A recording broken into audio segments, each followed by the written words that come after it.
ಶವ ಸಂಸ್ಕಾರ ಮುಗಿಸಿ ಮರಳಿ ಹೊರಟಿದ್ದ ವೇಳೆ ಆನಹೊಸೂರು ಹತ್ತಿರ ವಾಹನ ಪಲ್ಟಿ, 15 ಮಂದಿಗೆ ಗಾಯ.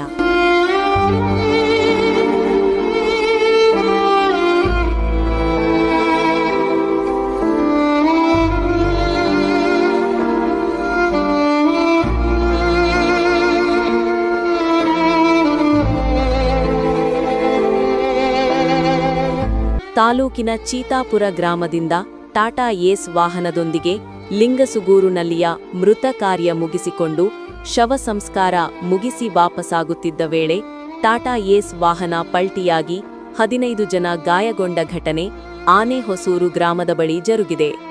ಅದೃಷ್ಟವಶಾತ್ ಯಾವುದೇ ಜೀವಹಾನಿ ಸಂಭವಿಸಿಲ್ಲ.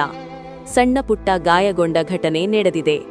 ಮಂಗಳವಾರ 2 ಗಂಟೆಗೆ ಚಿತ್ತಾಪುರದಿಂದ ಲಿಂಗಸುಗೂರಿಗೆ ಅಂತ್ಯಕ್ರಿಯೆಗಾಗಿ ಬಂದಿದ್ದವರು ಮುಗಿಸಿಕೊಂಡು ಹಿಂದಿರುಗುವ ವೇಳೆ ಚಾಲಕನ ನಿಯಂತ್ರಣ ತಪ್ಪಿ ವಾಹನ ಉರುಳಿದೆ ಎನ್ನಲಾಗಿದೆ.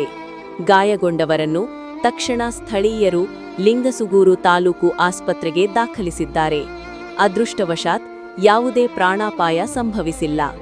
ಘಟನೆ ಸ್ಥಳಕ್ಕೆ ಪೊಲೀಸರು ಭೇಟಿ ನೀಡಿ ಪರಿಶೀಲನೆ ನಡೆಸಿದ್ದು, ಪ್ರಕರಣ ದಾಖಲಿಸಿಕೊಂಡು ಮುಂದಿನ ಕ್ರಮ ಕೈಗೊಂಡಿದ್ದಾರೆ.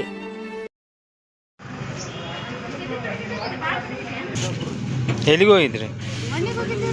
ಮಣ್ಣಿಗೆ ಹೋಗಿದ್ರಿ. ಗಾಡಿ ಏನಾಗಿದೆ? ಸ್ಟೇರಿಂಗ್ ಕಟ್ ಆಗಿದೆ. ಎಷ್ಟು ಮಂದಿ ಇದ್ರಿ?